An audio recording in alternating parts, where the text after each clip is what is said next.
फातिमी ने यहाँ के कार्यकर्ताओं को नहीं पहचान पाया, दलाल लोगों के साथ चला, इसलिए उसकी ये दुर्गति हुई। फातिमी के हार का मुख्य कारण आप समझिए रहे हैं, कौन नहीं जान रहा। कल से ही चर्चा है, यहाँ का जिला अध्यक्ष, यहाँ का प्रखंड अध्यक्ष के बूथ पर हालांकि में खोजिए कि कै गो वोट मिला है अशरफ अली फातिमी को, और विजय मार्शल का भी बूथ देख लीजिए कै गो वोट मिला है डॉक्टर अशोक यादव को। राहुल गांधी 2 लोकसभा सीट से चुनाव लड़े, रायबरेली जहां से 3.5 लाख वोटों से जीते, वायनाड वहां से 3.5 लाख वोटों से जीते, लेकिन देश के प्रधानमंत्री नरेंद्र मोदी एक सीट पे चुनाव लड़े, वहां से भी वो पीछे चल रहे थे और अंत तक 1.5 लाख वोटों से ही जीते। तो बड़ा विनर कौन, नरेंद्र मोदी या राहुल गांधी?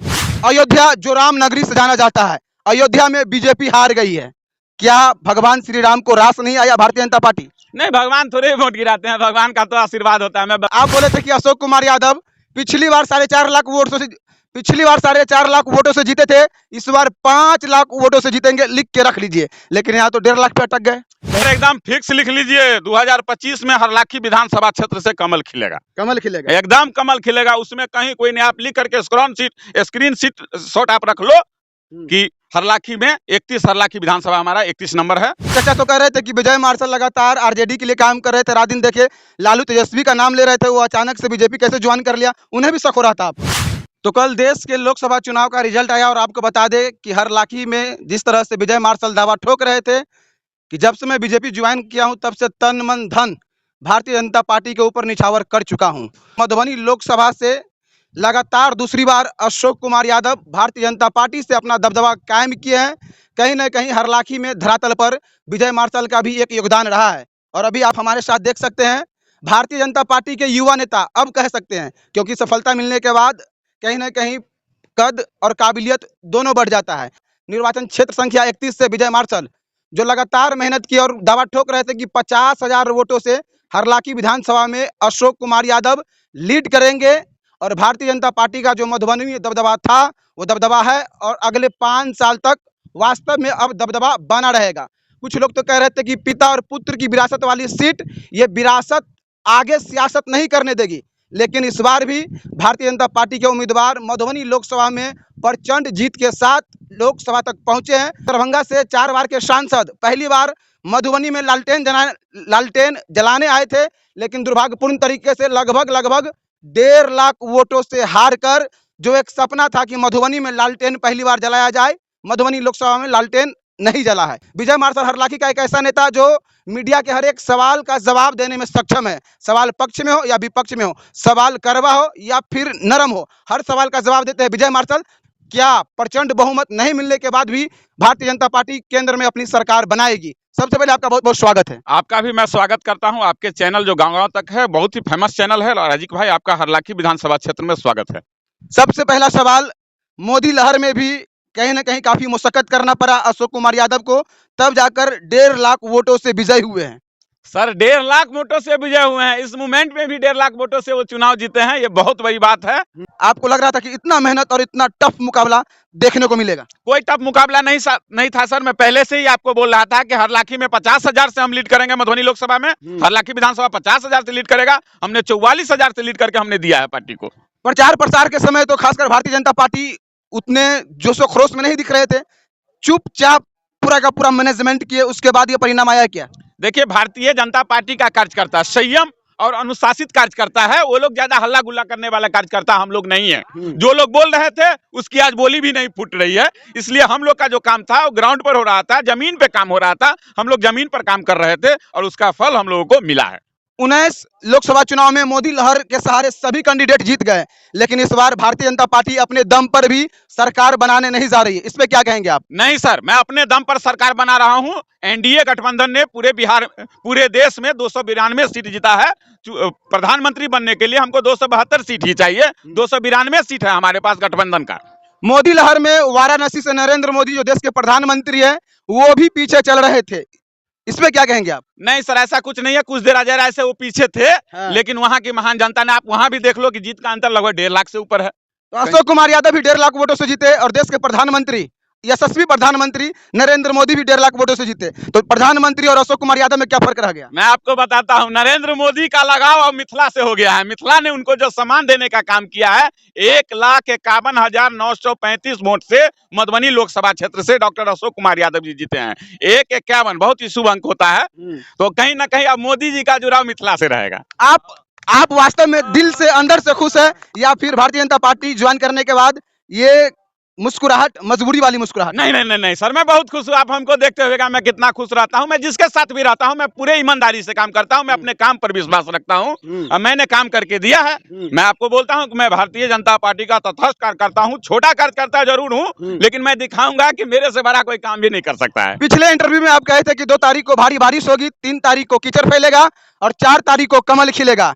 क्या भविष्यवाणी सही रहा आपका? सही रहा ना, देखने को भी मिला। 1, 2 दोनों दिन बारिश हुआ, 3 तारीख को कीचड़ कीचड़ हो गया और 4 तारीख को पूरे देश में कमल फूल खिल गया। सबसे अहम सवाल, एक महत्वपूर्ण सवाल, अयोध्या जो राम नगरी से जाना जाता है, अयोध्या में बीजेपी हार गई है।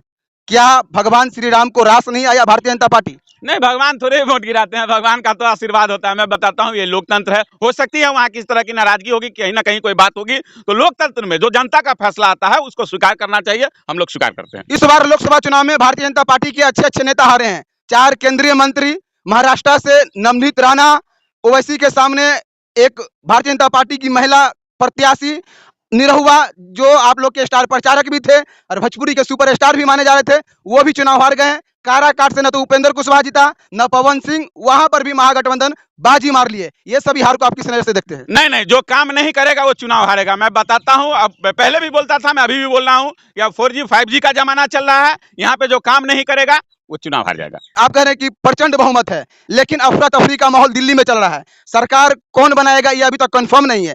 एक तरफ विपक्षी जो ताबड़तोड़ मेहनत कर रही कि सरकार हम बनाने के लिए तैयार है, वही भारतीय जनता पार्टी, राष्ट्रीय अध्यक्ष नरेंद्र मोदी जी, अमित शाह, सभी लोग लगातार मीटिंग कर रहे हैं। आपको क्या लगता है सरकार किसकी बनेगी? सरकार तो सर भारतीय जनता पार्टी की ही बनेगी। मैं बताता हूँ, विरोधी के पास कल से तो कोई काम रह नहीं गया है, तब वही माथा लगाते होंगे कि ये इधर चला जाएगा, वो उधर चला जाएगा। अबे कोई भी किधर भी चला जाएगा, तो मैं आपको बताता हूँ, हमारे पास 292 सीट है, 20 सीट हमारे पास एक्स्ट्रा है और निर्दलीय लोग भी जीते हैं। आप जानते हैं कि जो भी निर्दलीय जीत करके आते थे, जिनकी सरकार बनती है, उनके साथ में वो लोग जाते हैं। तो कहीं कोई दिक्कत नहीं है। विरोधियों के पास कोई कल से कोई काम नहीं है, इसलिए कम से कम मन बहलाने के लिए, टाइम पास करने के लिए लोग इस तरह का बयान दे रहे हैं और हो रहा है। सोशल मीडिया पे अलग अलग मीम्स वायरल हो रहा है, फोटो खासकर आज बिहार के मुख्यमंत्री नीतीश कुमार और पूर्व उप मुख्यमंत्री तेजस्वी यादव दोनों एक साथ एक ही फ्लाइट में दिल्ली रवाना हुए। कुछ लोग तो कह रहे हैं कि पूरा का पूरा गेम प्लान फ्लाइट में ही बन गया है तेजस्वी यादव और नीतीश कुमार के बीच में। कोई गेम प्लान नहीं चलेगा। जनता ने जिस सरकार को चुनी है, भारतीय जनता पार्टी की सरकार को, माननीय नरेंद्र मोदी जी को प्रधानमंत्री के लिए चुना है। ये नेता सबके 2-4 गो को खेला बेला करने से कुछ नहीं होगा। वो खेला बेला वाला नेता जिंदगी भर खेला बेला करता रह जाएगा। भारतीय जनता पार्टी का उत्तर प्रदेश एक गढ़ माना जा रहा था। जान, शक्ति, दिल, हियाला, गुर्दा, किडनी, सब कुछ उत्तर प्रदेश ही था, लेकिन वहां पर भी करारी हार का सामना करना पड़ा है। एक वो बीजेपी जो 19 में सभी को ले डुबा था, इस बार खुद डूब गया है। नहीं, उत्तर प्रदेश में भी हमको सम्मानजनक सीट मिला है। जितना हम आशा कर रहे थे उससे थोड़ा सा कम मिला है, फिर भी हम उस निर्णय का स्वागत करते हैं। जनता के साथ में है। कहीं ना कहीं हम लोगों में कोई कमी रह गई होगी, जिसके कारण हम लोगों को कुछ कम सीट मिला है, लेकिन जितना सीट चाहिए सर, 272 चाहिए, हमारे पास 292 है। ये तो कोई मुद्दा ही नहीं है। मध्य प्रदेश में भारतीय जनता पार्टी अपने सामने किसी को आने तक नहीं दिया। 29 का 29 सीट बीजेपी के कोटे में गई है। वहां पे किस तरह से रणनीति किए थे आपके सभी नेता, और खासकर यूपी में किस तरह से रणनीति रहा? देखिए, मध्य प्रदेश की जहां तक बात है, आपने वहां मोहन यादव जी मुख्यमंत्री बने हैं। कहीं ना कहीं वहां कार्यकर्ता, जो कि एक कार्यकर्ता था मोहन यादव, उनको मुख्यमंत्री बनाया गया। और ये जो मैसेज गया क्षेत्र में, ये चीज वहां बहुत बड़ा काम किया। और मैं एक बात बताता हूं राजीव भाई आपको, आने वाला समय में बिहार में भी 40 का 40 सीट भारतीय जनता पार्टी को, गठबंधन को मिलेगा। पिछले बार तो 39 का 39 सीट जीते थे, इस बार भी मेहनत करना पड़ा है। अब कैसे विश्वास दिलाएंगे आप कि 40 का 40 जीतेंगे? काम से विश्वास दिलाऊंगा। मैं बोला भी था, अब काम शुरू होगा। हम लोग क्योंकि चुनाव में बहुत ज्यादा थक गए थे, बहुत ज्यादा परेशान थे, बहुत ज्यादा मेहनत करना पड़ा था, तो कहीं ना कहीं 2-4 दिन आराम करेंगे। इसके बाद मेरा एक कार्यक्रम चलेगा, पंचायत बाय पंचायत, गांव बाय गांव, प्रखंड बाय प्रखंड। हम लोग नए लोगों को, चूंकि हम लोगों ने देखा है कि बहुत सारे लोग, ठीक है, जिनको जानकारी नहीं, वो लोग भटके हुए हैं। सारे लोगों को जगह पे लाना है, सारे लोगों को भारतीय जनता पार्टी का सदस्य बनाना है। और मैं बोला था कि मेरा जो लक्ष्य है 50,000 कार्यकर्ता हरलाखी विधानसभा में बनाने का, वो बहुत जल्दी मैं कार्य शुरू करने जा रहा हूँ। मेराज आलम एमएलसी के उम्मीदवार, अली अशरफ फातिमी लोकसभा के प्रत्याशी मिराज आलम और अली अशरफ फातमी में क्या फर्क रह गया है?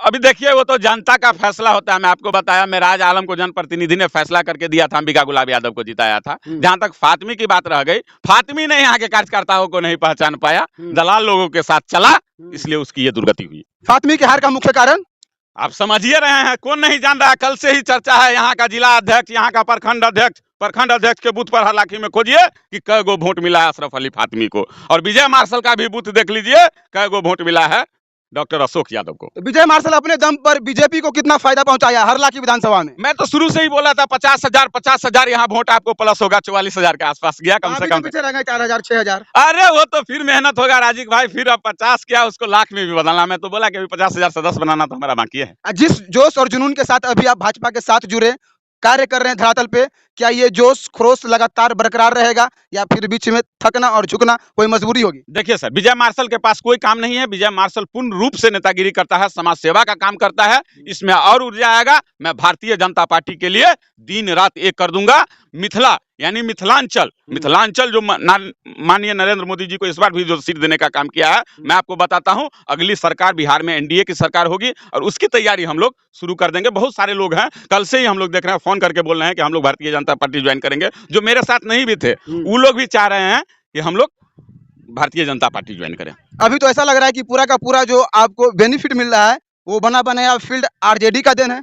नहीं सर, मान लीजिए जिसके साथ रहते हैं तो गुण तो उसी का गाते थे। जब तक थे उसके साथ हमने ईमानदारी से काम किया, और जब से मैं भारतीय जनता पार्टी ज्वाइन किया तो आप देखिएगा मैं भारतीय जनता पार्टी के लिए पूरे तन मन और धन तीनों चीज लगा करके हमने काम किया है। एक चर्चा तो कह रहे थे कि विजय मार्शल लगातार आरजेडी के लिए काम कर रहे थे, रात दिन देखे लालू तेजस्वी का नाम ले रहे थे, वो अचानक से बीजेपी कैसे ज्वाइन कर लिया, उन्हें भी शक हो रहा था आप पर? नहीं, मैं आपको बताता हूँ, मैंने देखा कि जो क्षेत्र की समस्याएं हैं, जो यहाँ के जनता को जो जरूरी है, आज कोई आएगा चुनाव लड़के चला जाएगा, कल आप फोन कीजिएगा वो फोन नहीं उठाएगा। मैंने यहाँ की वस्तु स्थिति को मैंने जाना, मैंने देखा कि भारतीय जनता पार्टी में कार्यकर्ताओं का मान सम्मान है, तो इसलिए मैं भारतीय जनता पार्टी को ज्वाइन किया। हरलाखी विधानसभा में बीजेपी का अभी तक अपने दम पे कोई अस्तित्व नहीं रहा है विधायक, क्या लगता है इस बार 25 में कुछ अलग उल्टा सीधा उलटफेर होने वाला है? जी सर, एकदम फिक्स लिख लीजिए, 2025 में हरलाखी विधानसभा क्षेत्र से कमल खिलेगा। कमल खिलेगा, एकदम कमल खिलेगा। उसमें कहीं कोई नहीं, आप लिख करके स्क्रीन शॉट आप रख लो कि हरलाखी में 31 हरलाखी विधानसभा हमारा 31 नंबर है, इस बार कमल 100% खिलेगा। आखिरी बार क्या कहेंगे उन सभी समर्थकों को जो बीजेपी को दिल खोल कर वोट किए और चुपचाप वोट किए? हरलाखी विधानसभा क्षेत्र के तमाम मतदाता मालिक, हमारे गार्जियन, हमारे भाई, हमारे दोस्त, हमारी बहनें, हमारी माता, हमारी भौजाई, सारे लोगों को दिल से धन्यवाद, जिन्होंने मेरे बातों पर विश्वास करके भारतीय जनता पार्टी को मधुबनी लोकसभा क्षेत्र से, आपको हरलाखी विधानसभा क्षेत्र से नंबर 1 बनाने का काम। पिछली बार 4.5 लाख वोटों से जीते थे, इस बार 5 लाख वोटों से जीतेंगे, लिख के रख लीजिए। लेकिन यहाँ तो 1.5 लाख पे अटक गए। नहीं सर, देखिए होता है जब लोग कमाई करने के लिए जाते हैं, आप कोई बिजनेस ही करने जाइए, कहियो 450 कमा लीजिए, कहियो 300 और कहियो 1500 हो जाता है। नहीं होता, हमने कोशिश किया, हिला करके रख दिया। बूथ लिस्ट में दिखाऊंगा बहुत जल्दी, मैं सार्वजनिक करने जा रहा हूँ, किस पंचायत का कौन लीडर था, किसी भी पार्टी का हो, मैं सारे का सार्वजनिक करने जा रहा हूँ हरलाखी में कि क्या हम लोग का मेहनत काम आया है। विजय मार्शल के अंदर ये जोश खरोश हमेशा 12 मतलब 24 घंटा इसी जोश में रहते कि कभी थकते भी हैं? सर मैं आपको बताता हूँ, मेरा चेहरा मुहरा देख लीजिए, चुनाव का समय आता है तो विजय मार्शल सीधे आधे हो जाता है, क्योंकि मैं 24 घंटा काम करने वाला आदमी हूं, मैं काम पे विश्वास रखता हूं सर। मैं जिसके साथ भी रहता हूं पूरे ईमानदारी से रहता हूं, आप देखे होंगे। इससे राहुल गांधी 2 लोकसभा सीट से चुनाव लड़े, रायबरेली जहां से 3.5 लाख वोटों से जीते, वायनाड वहां से 3.5 लाख वोटों से जीते, लेकिन देश के प्रधानमंत्री नरेंद्र मोदी एक सीट पे चुनाव लड़े, वहां से भी वो पीछे चल रहे थे और अंत तक 1.5 लाख वोटों से ही जीते। तो बड़ा विनर कौन, नरेंद्र मोदी या राहुल गांधी? नहीं, वो तो पप्पू है, बच्चा है। नरेंद्र मोदी के सामने राहुल गांधी क्या चीज है जी? आप जो बात कर रहे हैं तो अगले बार भी वो हार गया था ना, ये सब कोनो बात नहीं होता है। राहुल गांधी और नरेंद्र मोदी का तुलना कर रहे हैं तो लोग दे देता ना जनादेव। सरकार बनाने के लिए एकदम जोशो खरोश के साथ दिल्ली में डटे हुए हैं। वो तो इससे पहले भी 70 साल सरकार चलाया है, जनता यहाँ का लोग रिजेक्ट कर दिया हुआ है, पुनः नहीं चाहिए हम लोग को कांग्रेस सरकार।